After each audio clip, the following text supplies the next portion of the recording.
Greetings to you in the name of our Lord and Savior Jesus Christ. Today's topic, the biggest mystery of our planet. Dear friends, one of the scientists called Stuart Clark had recently asked the question, how come Earth got all the good stuff? Of all the planets in our solar system that allegedly formed naturally from the same cloud of gas and dust that surrounded the sun more than 4.5 billion years ago, why is Earth so suitable for life? Stuart acknowledged that the distance from the sun provided the right amount of heat and light to make the planet habitable, but that alone is not enough. He added, chemically speaking, Earth is simply better set up for life than its neighbors.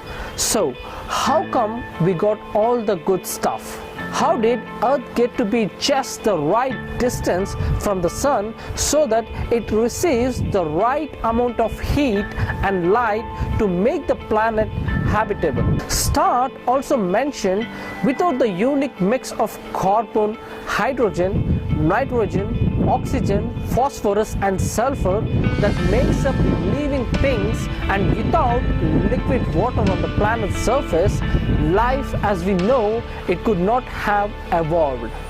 He also questioned, how did Earth get such a unique mix of all the elements that make up living things?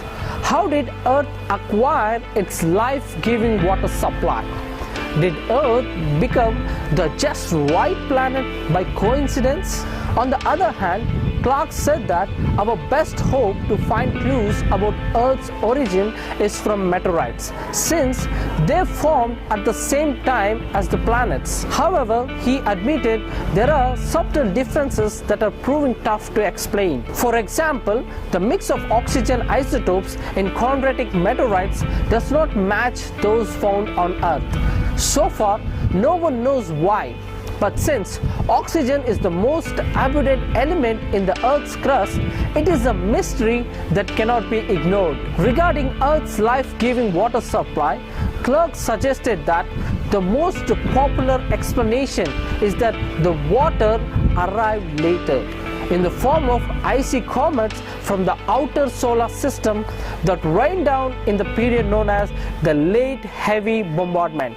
Yet, there is no firm evidence to confirm this is the source of Earth's water.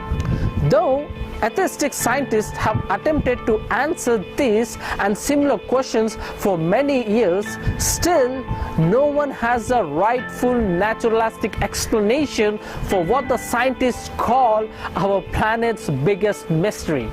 To conclude that Earth received just the right amount of carbon and all other elements by time, chance and non-intelligence is an illogical argument. When did time, chance and non-intelligence ever produce such a wonderful effects? To conclude that the estimated 326 million cubic miles of water on Earth, how much water are results of icy comets from the outer solar system raining down on Earth millions of years ago is equally absurd. The naturalistic causes for the just right Earth do not exist. The only exact explanation for the precise design of Earth, the cosmos as a whole and life on Earth is an intelligent supernatural creator. The book of Isaiah chapter 45 verse 18 says, God formed the earth. He did not create it to be empty, but formed it to be inhabited. And the book of Psalms chapter 19 verse 1 says, the heavens declare the glory of God, and the firmament shows his handworks. For since the creation of the world, his invisible attributes are clearly seen, being understood by the things that are made, even his eternal power and Godhead, so that they are without excuse. Because although they knew God, they did not glorify him as God, nor were thankful, but become futile in their thoughts, and their foolish hearts were darkened. Prophesying to be wise, they became fools.